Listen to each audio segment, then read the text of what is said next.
O tema de hoje é a justificação pela fé. Ela nos traz paz com Deus.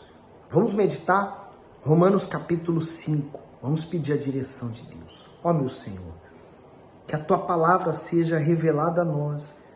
O Senhor disse que revelaria àqueles que o Senhor determinasse que tivesse o entendimento dela, que sejamos nós aqui agora, nessa meditação. Em nome de Jesus. Amém.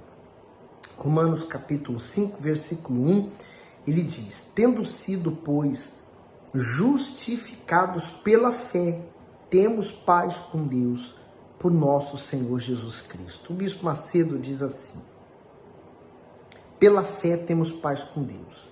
Essa paz significa a tranquilidade da nossa consciência quando carregamos em nosso íntimo a certeza do perdão divino. A paz na consciência vem quando não há nada que nos acuse diante de Deus e quando não somos mais escravizados pelo pecado.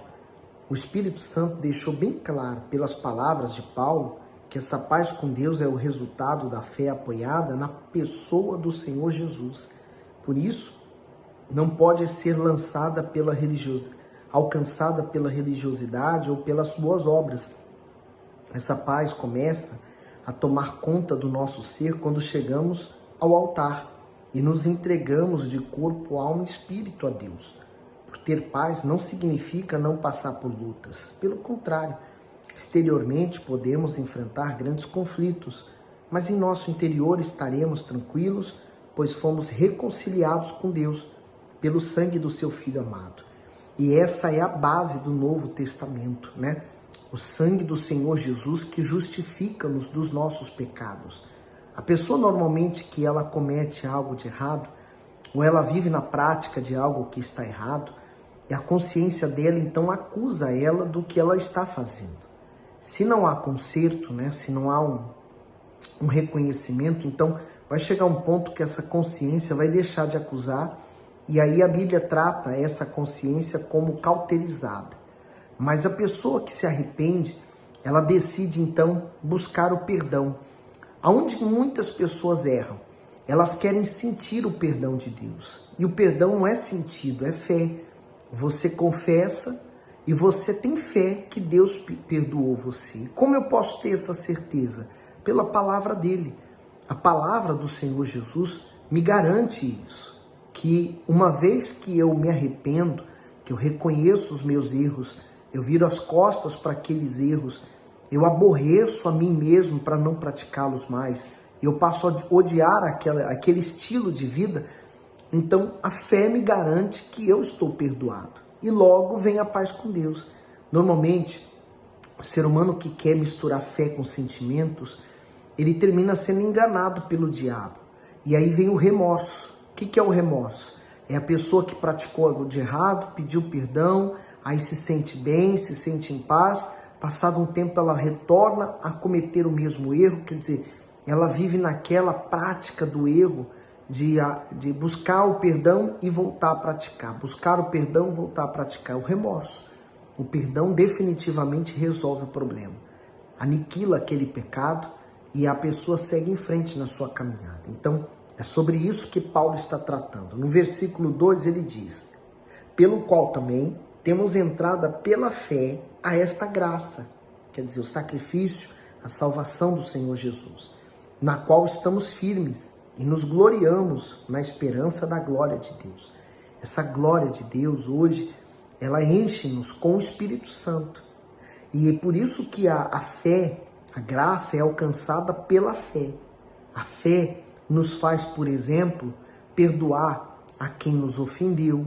A fé nos faz dar a outra face para quem nos bateu. A fé nos faz dar a segunda capa. A fé nos faz andar a segunda milha. A fé nos faz ver os nossos perseguidores e não querer revidar, não querer vingança. Pelo contrário, a gente entrega na mão de Deus e segue em frente. Então, é nessa fé que temos que nos firmar. E nos gloriamos na esperança. Quer dizer, essa fé, o que ela faz surgir? Uma esperança do quê? Do amanhã. Uma esperança de que amanhã eu vou estar na eternidade com Deus. Amanhã eu vou viver a plenitude com Deus. No 3, e não somente isto, mas também nos gloriamos nas tribulações, sabendo que a tribulação produz a paciência. Veja que essa tribulação é aquela que nós sofremos por causa das perseguições, injúrias, difamações, e tudo às vezes por causa da fé que você assumiu no Senhor Jesus. E essas tribulações, ela vai produzir em você paciência, porque normalmente quando você está enfrentando, por exemplo, um momento de injustiça, e você não tem como se defender, você não tem ninguém que possa defender você, você só pode contar com Deus e a fé. É nessa hora que a sua paciência ela está sendo provada. E ali você entende e sabe e valoriza o tempo da espera, aquele tempo em que você precisa confiar em Deus, confiar na mão de Deus. E olha o 4, e a paciência produz a experiência, e a experiência a esperança. Veja, não adianta eu falar, por exemplo, de desertos, de vencer lutas, se eu nunca passei por elas. Mas a partir do momento que eu enfrentei lutas, que eu enfrentei desertos, que eu fui injustiçado, que eu venci a injustiça, eu já tenho então uma experiência para falar para você. Eu já não falo mais pelo que eu aprendi na teoria ou porque eu ouvi de alguém, mas agora eu falo porque eu aprendi na prática. Então, nós vamos passar por isso. Por exemplo, vou dar um exemplo aqui que me veio à cabeça. Sadraque, Mesaque e Abednego. Quando eles foram lançados naquela fornalha, foi uma tremenda injustiça. Mas ali a fé deles estava sendo provada, ali eles adquiriram paciência para ter a esperança e para ter experiência. Quando eles saíram dali, eles tinham mais experiência com Deus do que no momento em que eles lá foram lançados. Então essa esperança, ela está misturada com a fé. É fé, na verdade. A fé aumenta. Você enfrenta problemas, você passa por lutas, você então tem uma fé mais forte, mais fortalecida e pode fortalecer outros. No 5, e a esperança não traz confusão, porque ela não é um sentimento. Essa esperança aqui é fé, e a fé não se mistura com sentimento. Então, o 5, e a esperança não traz confusão, porquanto o amor de Deus está derramado em nossos corações, pelo Espírito Santo que nos foi dado.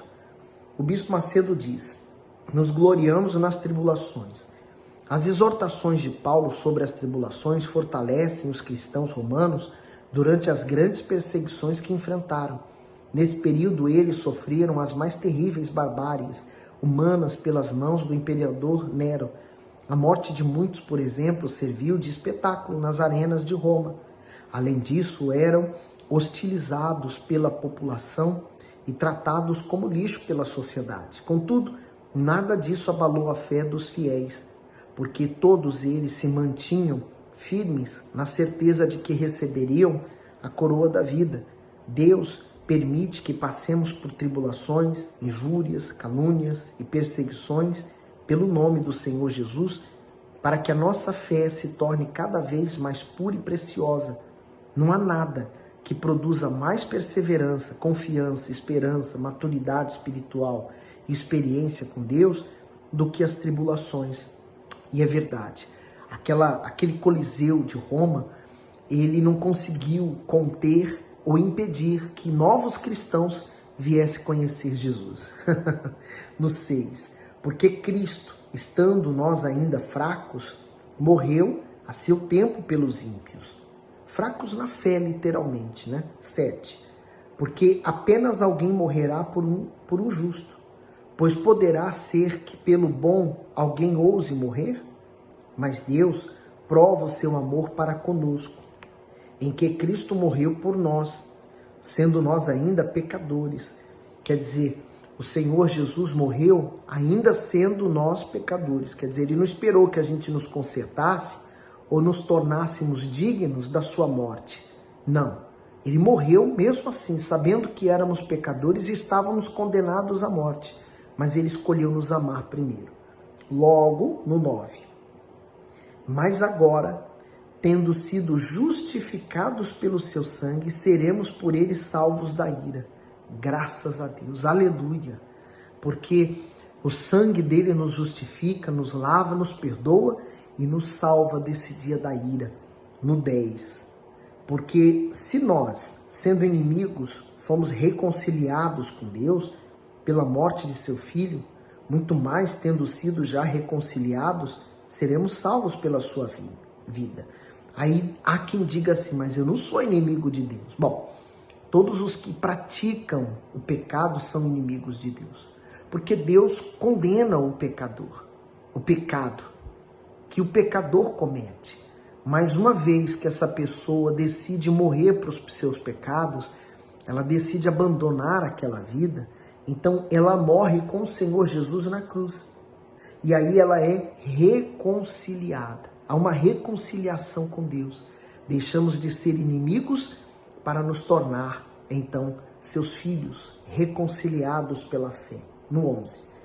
E não somente isto, mas também nos gloriamos em Deus, por nosso Senhor Jesus Cristo, pelo qual agora alcançamos a reconciliação.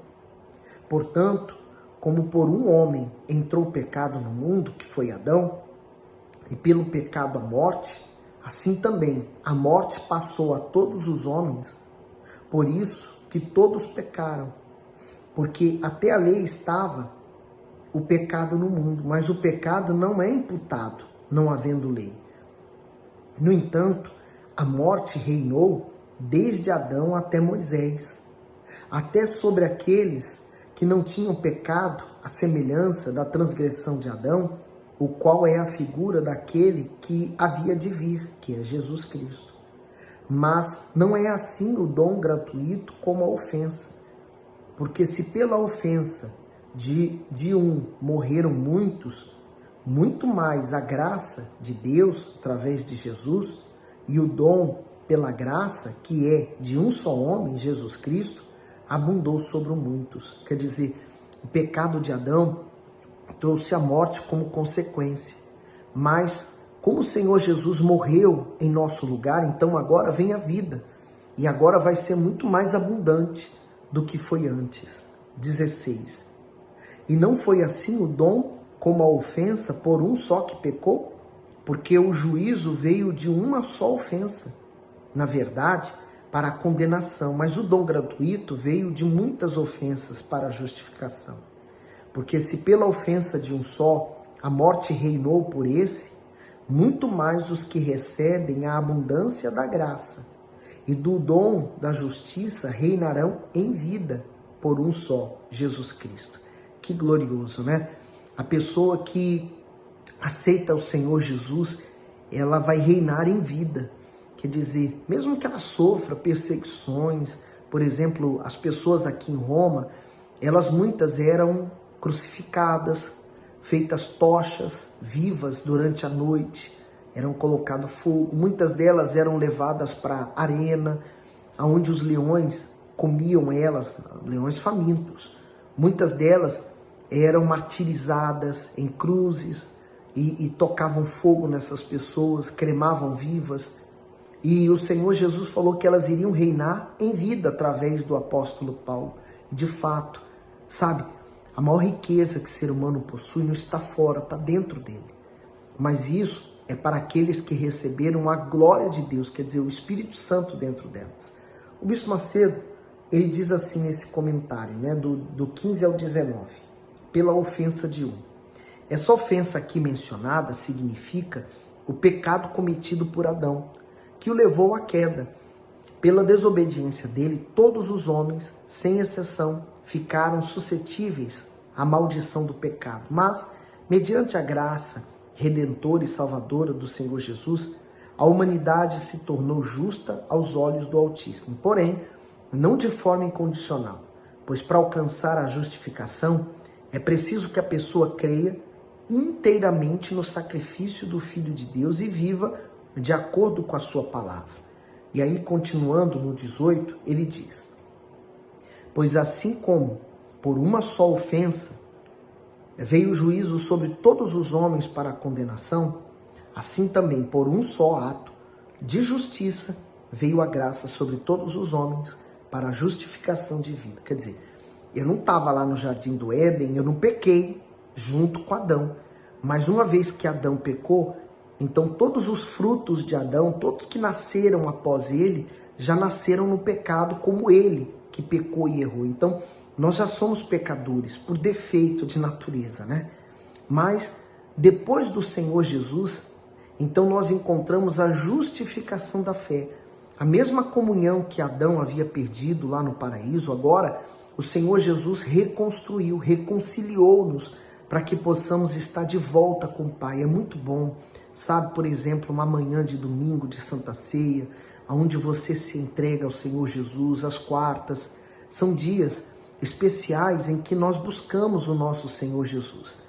Nós então o adoramos, nós o louvamos pela sua graça e misericórdia, ainda que ele não fizesse mais nada em nossa vida. O sacrifício do Senhor Jesus e a reconciliação com o Pai, ele já fez tudo.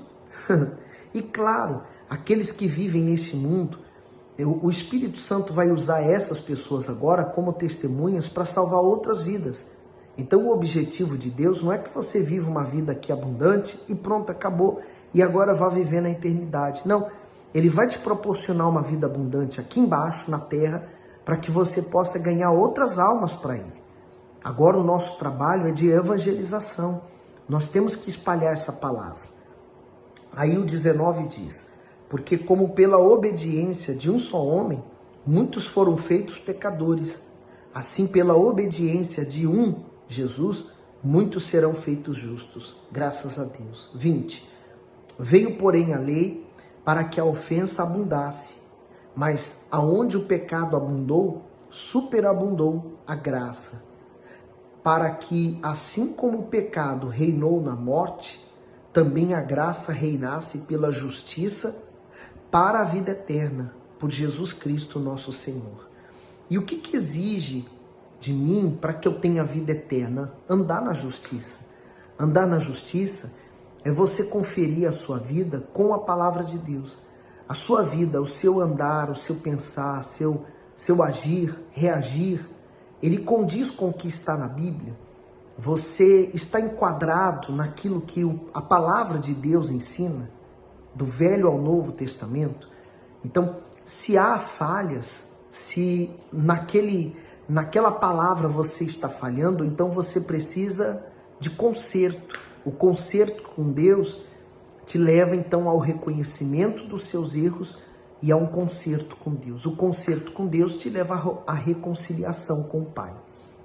Então, por isso que nós buscamos nos consertar com Deus. Medite aqui nos versículos que nós lemos hoje, se possível, pegue sua Bíblia, medite ali nos comentários do Bispo Macedo, veja, confira lá os versículos, né, de referência para os outros livros, faça um estudo, você vai ver o quão importante é a sua fé, o perdão, o arrependimento, e você então receber o maior prêmio que você pode ter nessa terra, a paz com Deus. Essa paz não é proporcionada do que vem de fora. Não, ela já está dentro de você e ela emana para fora. Quem fica à sua volta vai ter paz junto com você. Mesmo que essa pessoa ainda não conheça Deus, ela vai sentir a paz que vai estar dentro de você, a paz que vem do Espírito Santo. Que Deus ilumine você e abençoe abundantemente.